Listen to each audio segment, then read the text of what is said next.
Hi everybody, I hope you are all well and are enjoying your New Year's Day, however you are celebrating it. So here we go, my last video 2022. It has been a bit of a crazy year with, I had said that I wasn't going to be buying books apart from In Black Heart and Agatha Christie book by Lucy Worsley. That didn't happen. That was, interesting. I categorically failed with my plan to buy books, of not buying books, should I say, in 2022. So I'm going to make that up in 2023, as discussed in my previous video. Move my phone out of the way, else buzzing is going to drive me nuts. I went to Stratford, my first holiday in 3 years, and I went to 2 theatre sessions, and I really felt like my anxiety is really properly under control now, which is absolutely incredible. That was amazing, and I'm going to do more theatre trips this year and such. But I very much was like, in order for me to go to theatre and feel okay, it has to be at the RSC. It had to be. And sadly, in June, when it was planned to be, train strikes cancelled my holiday. So I ended up going in October instead, when it would be the Cheltenham Literature Festival. I went to Stratford instead and had the most amazing time. So I don't know, maybe I might do that again. I don't, because going in October, it was warm, but it was cooler than when I've previously gone in June and such, so that was great. And I said this year that I wasn't going to be counting, like setting myself like a certain number and stressing myself out and all that, or trying to achieve it while also doing a full-time job when it's too much. And I wanted to actually have the opportunity to do other hobbies, and I got back into like jigsaw puzzles and such, which I know you might go, jigsaw puzzles, really? They are so great to do and really helped with my anxiety and such. So if it's working for me, I don't care. If you think that's weird, it works for me, so there we go. And so it's only now doing my getting all the books out that I've read this year and figuring out my ranking and everything of them, that I have found that I have read in 2022 32 books, and that comes to 14,017 pages according to the spreadsheet I can see on my screen here. So that is down from the previous year, where I got through 46 books, and I think it was something like 16 odd thousand, or maybe even higher, pages. But as I said, I don't care. I'm not looking at numbers. I'm really happy with what I did, what I read, and the range of books that I read. They were so different. They were a diverse nature. No one was the same. So like even so I had a mixture of fiction and non-fiction. I had crime. I had romance. I had young adult fiction. I had Catherine Cookson's and all this lot. There was so many different genre ranges, which I love. And I kind of, when I picked my 25, my priority 25, 2023, I did the same as what I did last year. And I just looked at my bookshelves and went, what do I want to read right now, right this minute? Pick them.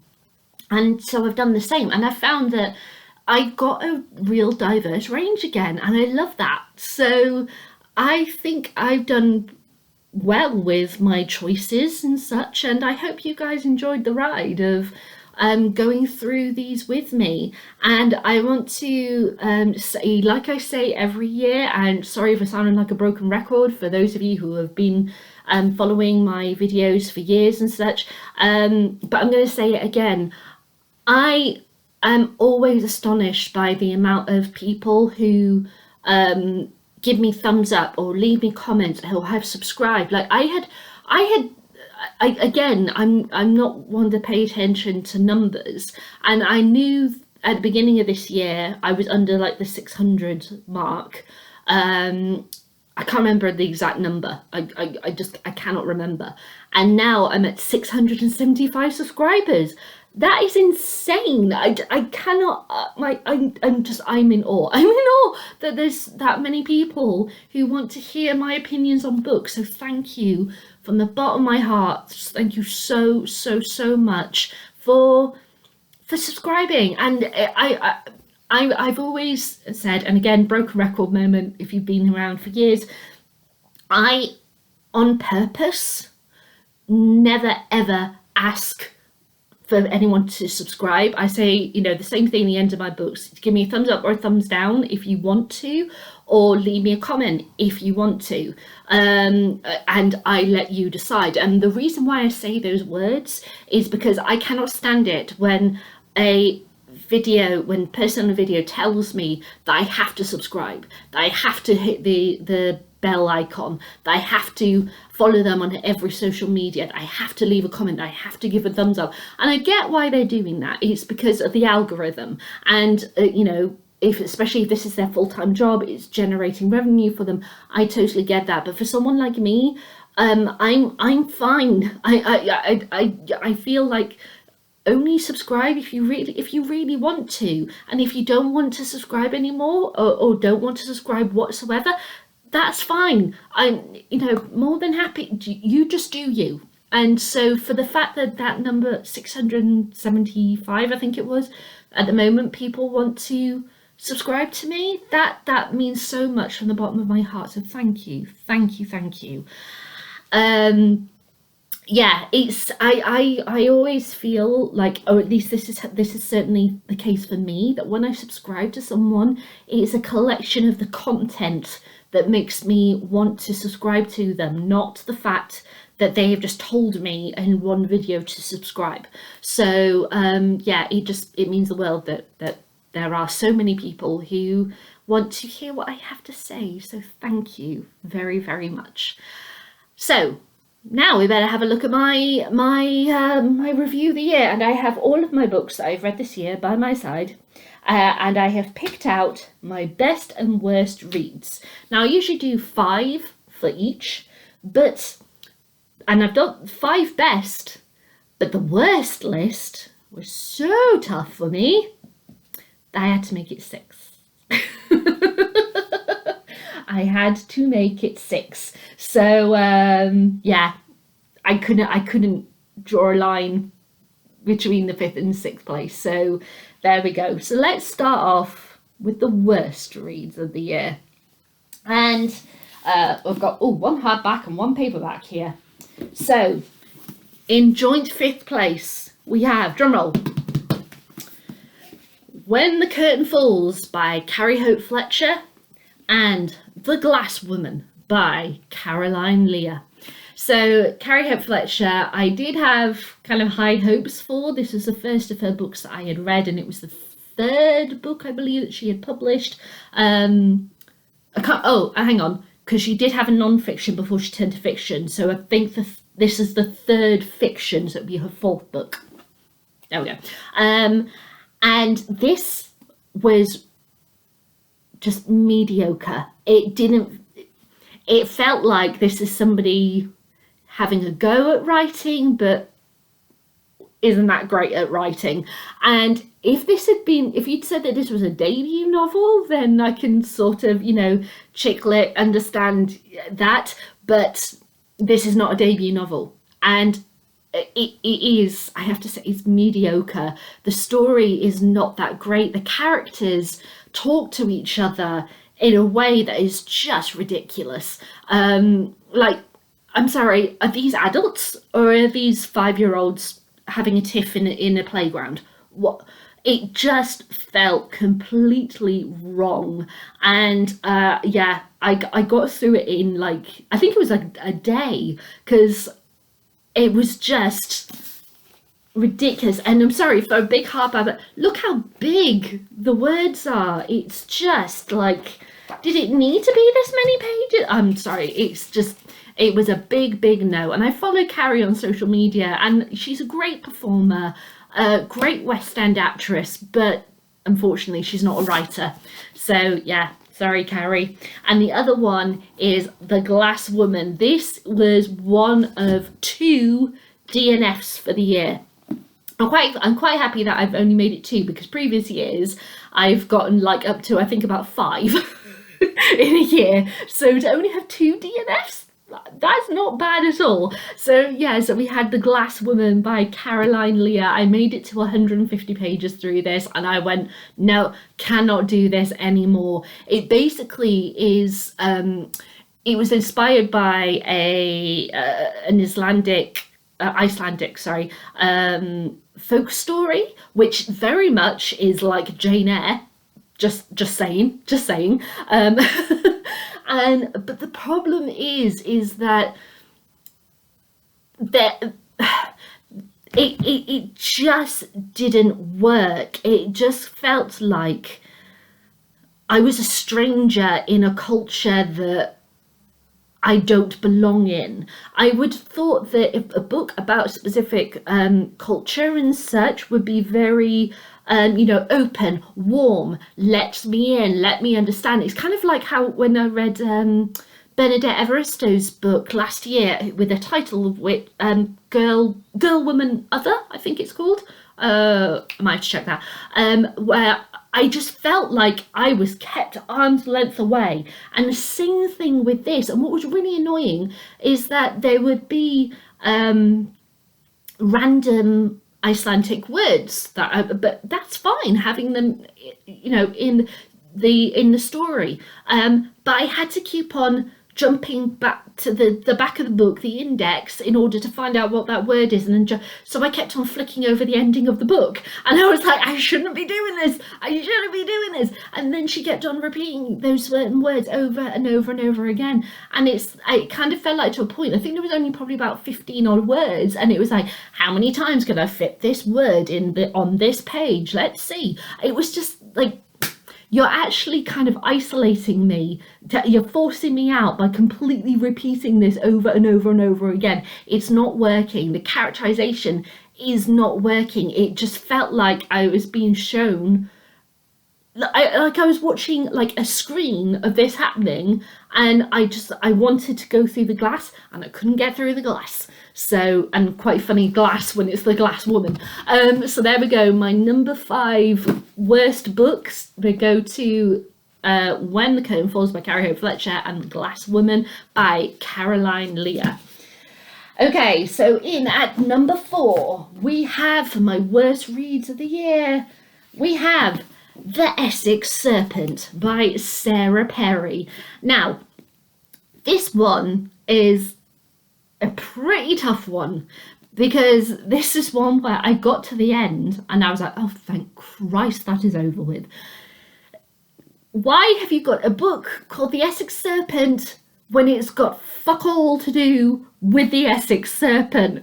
Like, what is that?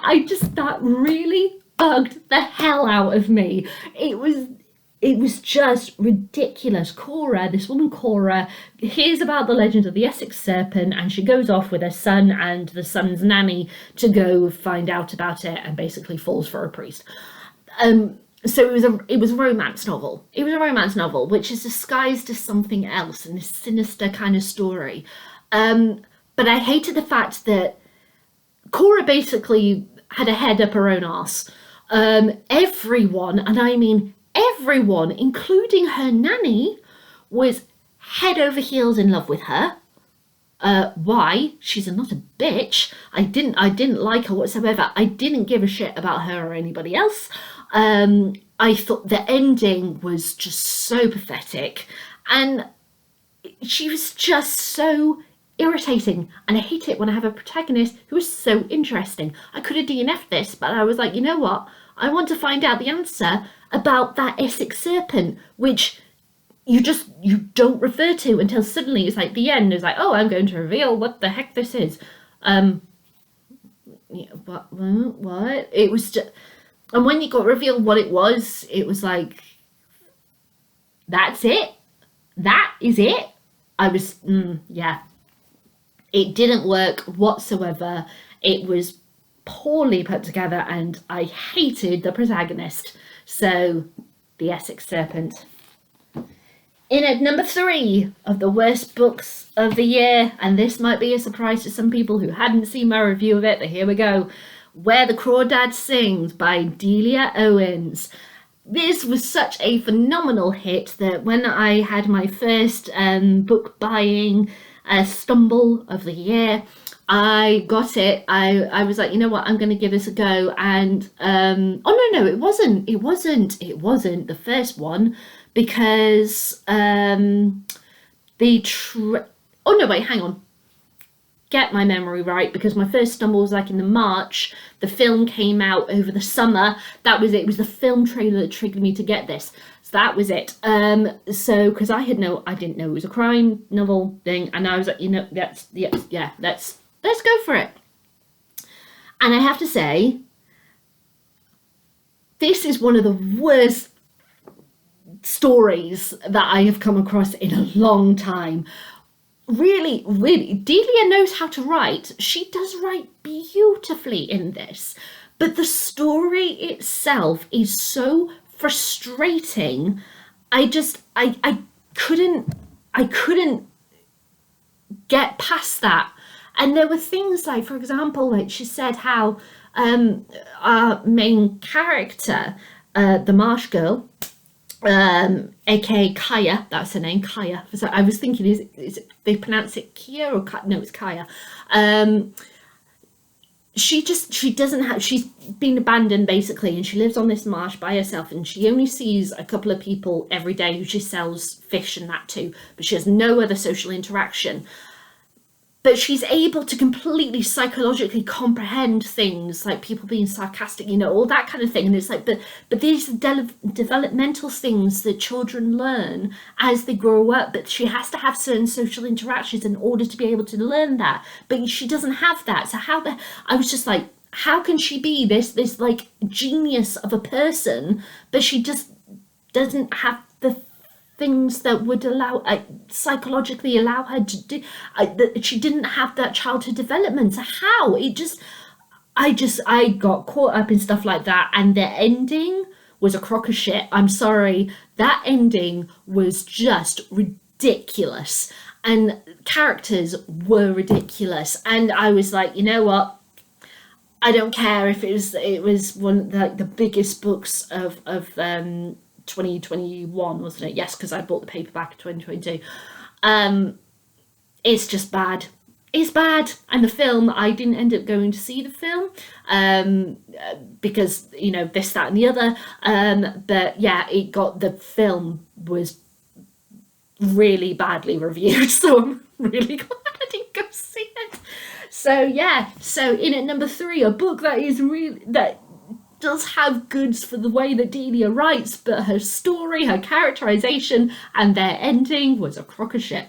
So there we go, number 3. Then number 2, worst read of the year, is my other DNF, and that was The Mad Woman's Ball by Victoria Mass. This, who is a French author, and this is an English translation. I believe this is her debut novel. And I just couldn't get past page 20. I couldn't do it.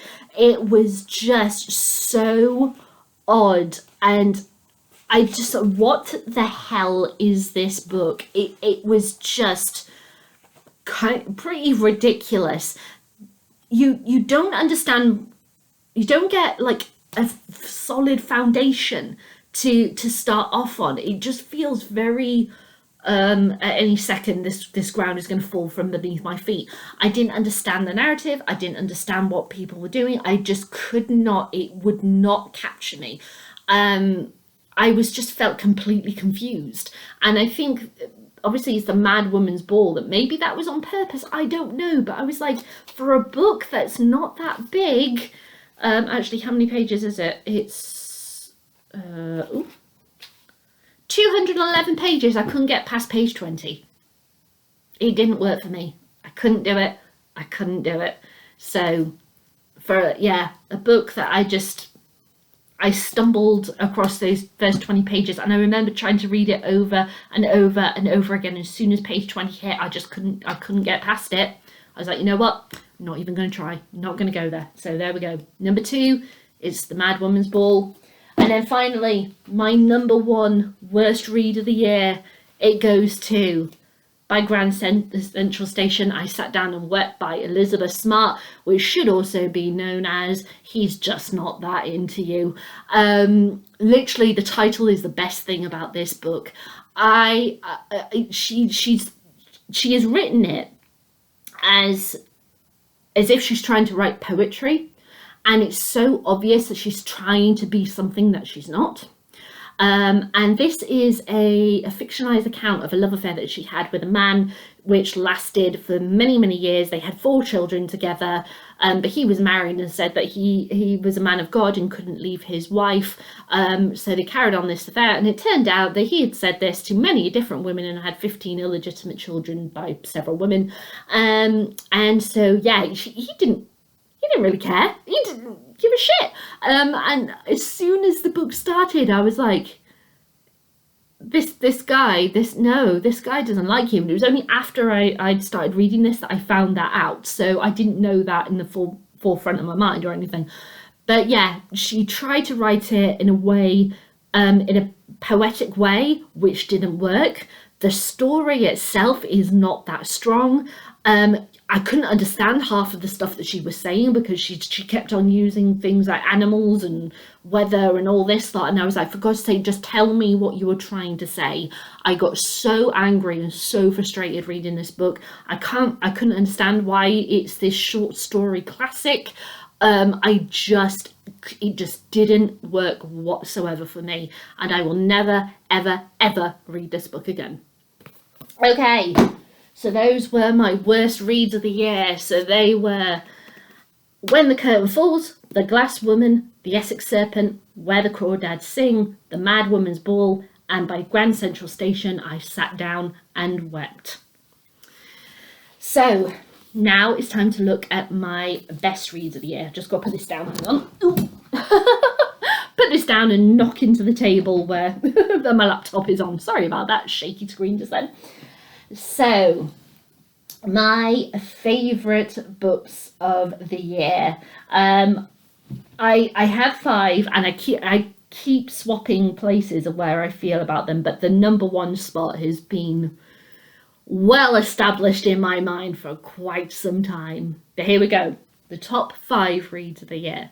The first one being Catherine Cookson's A Dinner of Herbs. I loved this book. I fell in love with Catherine Cookson thanks to TV dramas that were on the drama channel earlier this year, and I just happened to catch one at my mum and dad's house and sat with my mum and watched it, and then I ended up buying myself the entire Catherine Cookson film collection to cheer myself up. There's a birthday treat, but also because of my cancelled holiday. And so my sister had 16 Catherine Cookson books in her house that she was looking to take to a charity shop, and she gave them to me as my birthday present. And I was so shocked that she gave me all of those books, and it was absolutely amazing. And I had to read A Dinner of Herbs first because A Dinner of Herbs is my favourite Catherine Cookson drama, and I just absolutely adore it. And I think Catherine also, she was north of England is where she was from, and this is a love letter to the north of England. A lot of her other books are as well, but this one especially, because it spans a good 40 odd years, and following a set of characters through those decades, and she talks about the development of industrialization and such, and how her county changes, and the way that she describes the beauty of it, and you can feel that she's talking about home, and she has a great love for it. The characters are fantastic, the story is so well paced. It was an absolute joy to read A Dinner of Herbs, and I read a few other Catherine Cooksons, and I've still got a load of Catherine Cookson books to get through. So I will be reading more Catherine Cookson as soon as I'm able to get to them, based on obviously picking from the priority jar and such, but I have to get through the 25 I've already announced first. So in at number 5, it is A Dinner of Herbs for the best reads of the year. Then at number 4, a very, very different book, which I really, really liked, and I I was quite taken aback by it, and that was It Ends With Us by not Carolyn. Why did I say Carolyn just then? Colleen Hoover. So sorry, Colleen. So a book where Sarah, I think my bestie Sarah, hey Sarah, had read it. Then my sister, hi Laura, read it after that, and the two of them were having this very passionate conversation about it, and such as like, you've got to get round to reading it. So once again, I broke my book buying thing to buy a copy. I read it, and it was absolutely fantastic. I loved it. I loved all the different characters. I especially loved Atlas. The story itself, what it covers, and I love the fact, I'm being cryptic here because it's one of those books that could be triggering to someone, so I'm not going to say exactly what it covers, but I did love the fact that what it covered, it showed that these things could be a psychological thing that someone is not aware of that they have. It doesn't mean that they are an evil person for doing this, for doing what they're doing, but clearly they need help, and it's things that you could do to get that help. I loved the fact that Colleen did that. I adored Atlas so much. Atlas was just brilliant, and actually not too long ago, I think it was a couple of months ago, she released the sequel to this. It Starts With Us, and which is written from Atlas's point of view, and I'm like, I need that book, but I haven't bought it, as mentioned in my other video. So, and anyway, it's in hardback, and when I do get hold of it, I'd have to get the paperback because this one is in paperback. So it was very deep, and could be quite dark and sinister. I love the fact that Colleen pulled from stuff from her own parents into this book. And yeah, as I said, it shows that sometimes some people can have traits and such that are bad, but it doesn't mean that they are bad people, but they might need some help. So I applaud her for the things that she did in this book. I just absolutely loved it. So that's number 4. It Ends With Us. Okay, in at number 3, because oh my god, I just fell head over heels in love with it. It is The Forgotten Garden by Kate Morton. So I read my sister's copy, which I've now given back to her, and this was the copy that I got from World of Books when I ordered all the Kate Mortons. And look, it's like the spine's not even cracked. It is a brand new copy, and I got it for like £3. It was ridiculous. But The Forgotten Garden was absolutely beautifully written, and I accidentally figured out the ending, but I didn't figure it out. What I did was that I was talking to my sister, sending her messages throughout and letting her know where I was, and then I sent her a joke about what could possibly happen in the end, and it turned out I was right. The joke that I said was right. I was like, oh my god, that was a joke, I didn't actually mean it. And my sister was like, don't worry, I know. But this covers 3 different time periods. We've got 1913, 1975 and 2005. And we have in 1913 a girl on a boat, a little girl who's on a boat headed for Australia.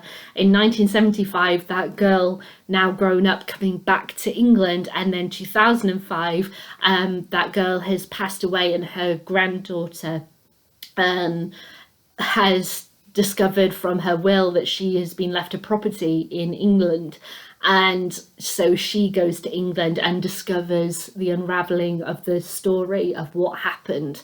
How did she end up on a boat by herself to Australia in 1913?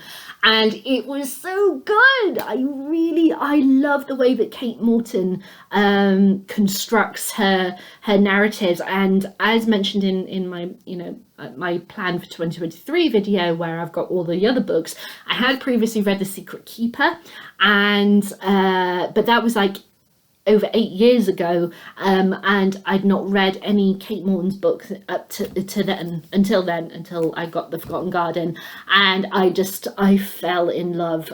Kate Morton is a really great writer, absolutely stunning. I loved it.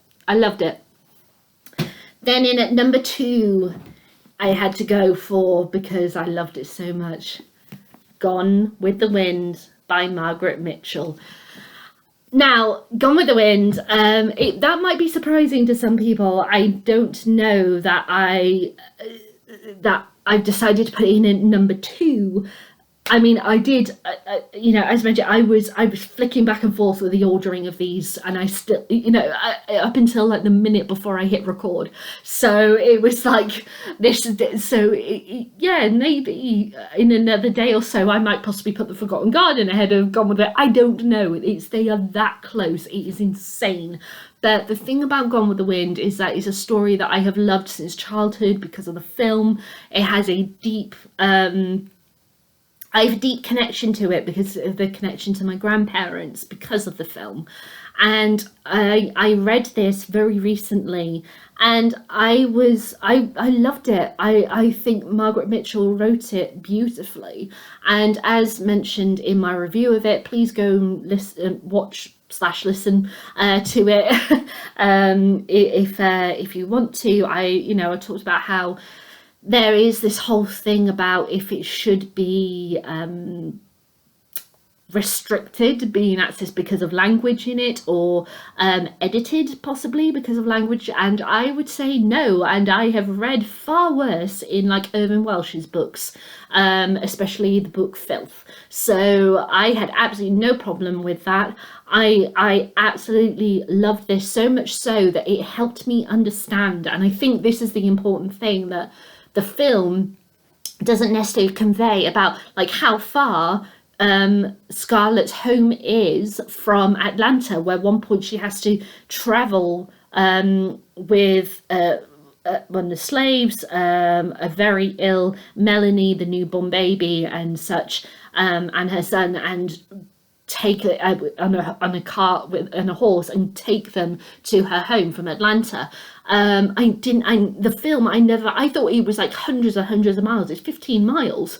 That it's like, that is insane. I couldn't comprehend that this book made me understand the American Civil War more. And I think maybe I needed that, to have an American writer tell me about American history. I mean, I know about it, but this took it to a different level.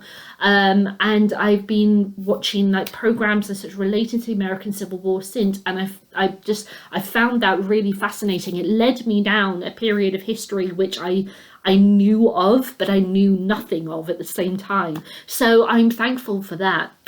I think it is very, very well put together, and it's a lot. It's a big book, but this is a massive saga of a story. It only spans 12 years, but it's that big. It's insane. And it's just, the text, it's tiny. But there is a lot of stuff, a lot of weight to this book, and the way that Margaret is able to write it to get the balance so that you don't feel too weighed down, or you don't feel that it's too dragging and such, that takes a lot of skill. And I marvel at her for writing such a big saga in the way that she did. And I love the characters, I love the setting, I love the story, and it allowed me to have a lot more understanding and a lot more respect for characters that I've known since childhood, thanks to the film. And I love the film even more now because I've read the book. So yeah, in at number 2, it's Margaret Mitchell's Gone with the Wind. And so finally we get to number 1. I'm just going to put these paperbacks over this one side, because I had 2 stacks then. I was like, I'm going to knock one of these off by accident at some point. So there we go. So in at number 1, I think you all know what it's going to be, but I have to say it. In at number 1, it's The Ink Black Heart by Robert Galbraith, aka J.K. Rowling. I got this on release date. I had to have a little conversation with the staff at Waterstones in Cheltenham, because they said, no, it's set for release on Thursday. And I was like, no, it's set for release for today. And I had to show them my Audible account with my Audible version to say, look, Audible have sent me this. You sent me this email saying this book is getting published today. It's release day today. So they actually had to go to their back storage, to their warehouse delivery, and open the box and hand it to me. So I had the very first copy straight out of the box from Cheltenham's Waterstones. And so, yeah, I was very, very happy. And I binged this in 3 days. I had some leave to take from work that I had to use because it'd been folded over from the previous year. And so I took those 3 days and I sat and I read, and my God, it was one of the best 3-day reading experiences of my life. I loved it so much. And Ink Black Heart was an astonishing read. After taking my time and really thinking about it, I still think Troubled Blood is my favourite Cormoran Strike book, but this is very close in at second place. It is masterful story writing. I cannot fathom how she came up with this narrative. Oh God, it's one of the most complex books she's ever written as well, because it's meant to do with a game and people being logged in, and you have transcripts of conversations with multiple columns and people in multiple conversations at the same time. And so the only troubles I had with those specific pages, I wonder if I can find one for you. Oh, there we go. So for example, like here are the various things. So we've got 3 columns for 3 different conversations, and sometimes I was like, okay, I'll read the full column across the 2 pages and then the middle one and then the right, but sometimes I had to go across and such. So I was like, so those were the only pages where it was a bit difficult to read, but other than that, it was, as always, just a standard book. The ending reveal of who it was, I hadn't figured out who it was, and so I was like, oh damn. And the ending, I cried my eyes out. This is one of those books, I laughed, I cried, I went through every emotion possible, and I was like dead to the world at the end, because I pretty much spent 3 days hardly slept. I was, as soon as I shut my eyes for a bit, I was like, oh, it's 4 or 5 o'clock in the morning, I'm awake, let's go. I wanted to carry on and on and on, and I got through nearly 1,000 pages. Oh no, just over 1,000 pages, isn't it? 1,012 pages in 3 days. So when I went back to work, I was a zombie. But it was incredible. I had the best time reading it, and I love Cormoran and Robin so much. They are everything to me, so it was incredible. So there we go, my top 5 reads. I've had to do them this time. We're going to go down rather than up, because obviously the big Ink Black Heart is in hardback at the moment. So number 5 we have A Dinner of Herbs, 4 It Ends With Us, 3 The Forgotten Garden, 2 Gone With The Wind, and finally number 1 The Ink Black Heart. So there we go, my 5 worst and best reads of the year, to end my 2022 reading. And once again, thank you so much for every single view, thumb up or thumb down, comment, subscription. You guys have been incredible. Thank you so much from the bottom of my heart. I don't know how else to express how much that means to me, and I really hope you enjoy 2023 reads with me. And yeah, it's time to get on then and start reading The Yellow Wallpaper. So I'll be back with my thoughts on that book as soon as I'm done. All right, and guys, I hope you enjoy the rest of your New Year's Day. Back to work on Tuesday, can't believe it, but there we go. It's, life. But I'll see you later. Bye.